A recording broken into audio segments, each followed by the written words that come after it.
Hello குட்டீஸ், இன்னைக்கு கதைக்கு போலாமா? ஒரு அழகான பசுமையான காடு. அந்த காட்டுக்கு நடுவுல நல்ல பெருசா ஒரு ஆப்பிள் மரம் வளர்ந்து இருந்துச்சு. அந்த மரம் நிறைய ஆப்பிள் பழத்தை பூத்து காய்ச்சி குலுங்கிக்கிட்டு அவ்வளோ ரம்மியமா இருந்துச்சு. அதுல ஒரே ஒரு குட்டி ஆப்பிள் பழத்துக்கு அந்த ஆப்பிள் மரம் தான் அம்மா. ரொம்ப ஜாலியா சந்தோஷமா அந்த மரத்தோடு சந்தோஷமா வாழ்ந்துகிட்டு வந்துச்சு. ஆனா அந்த காட்டு வழியா போற சில மனிதர்கள் அந்த மரத்துல இருந்து ஆப்பிள் பழத்தை பறிக்கிறத பார்த்து பார்த்து அந்த குட்டி ஆப்பிளுக்கு ரொம்ப வருத்தமாயிடுச்சு. அம்மாவை விட்டு நான் எக்காலத்திலேயே பிரியவே கூடாது, நான் உன் கூடவே தான் இருக்கணும் அம்மா, என்னை யாரும் பறிக்காத மாதிரி நீ தான் பாத்துக்கணும் அப்படின்னு சொல்லி அவங்க அம்மா கிட்ட சொல்லிச்சான். அப்புறம் அவங்க அம்மா இருந்துகிட்டு, அப்படி இல்ல கண்ணா, நீ இன்னும் கொஞ்சம் பெருசாவ, நல்ல பழமாவ, அதுக்கப்புறம் உன்னை சாப்பிட்றதுக்கு மக்கள் வருவாங்க, அவங்க சாப்பிடுவாங்க, நம்மளுடைய கடமையா அவங்களுக்கு ஆரோக்கியத்தை கொடுக்கறது தான்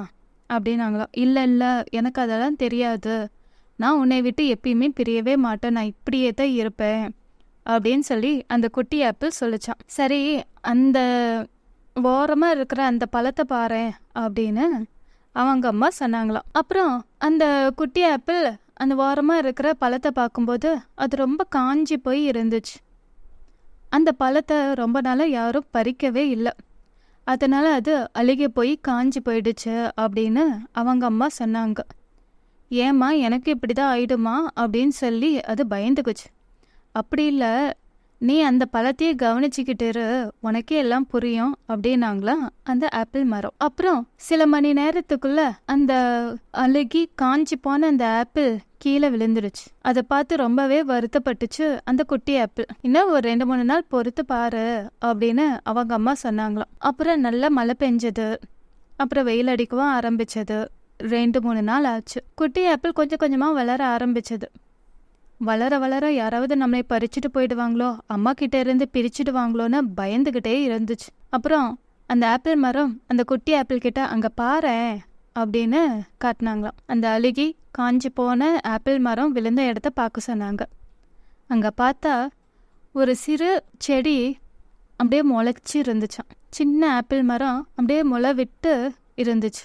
அங்க பாத்தியா அப்படின்னு அவங்க அம்மா சொன்னாங்களாம். நாம காஞ்சி போய் நம்மளை தூக்கி போட்டாலும் விதையா மண்ணுல இருந்து மறுபடியும் முளைப்போம். அந்த ஆப்பிள் பத்தினா இன்னொரு ஆப்பிள் மரமா வளர போகுது அப்படின்னு அவங்க அம்மா சொன்னாங்களாம். இதுதான் வாழ்க்கை, என்னைக்குமே ஒரே இடத்துலயே நம்ம இருக்கவே முடியாது.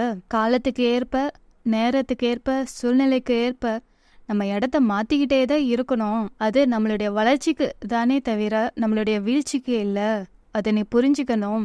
நம்மளை சுத்தி நம்மளை சாப்பிட்றவங்களுக்கு ஆரோக்கியத்தை நம்ம கொடுக்குறோம். அதுவே கடவுள் நமக்கு கொடுத்துருக்கக்கூடிய மிகப்பெரிய கிஃப்ட்.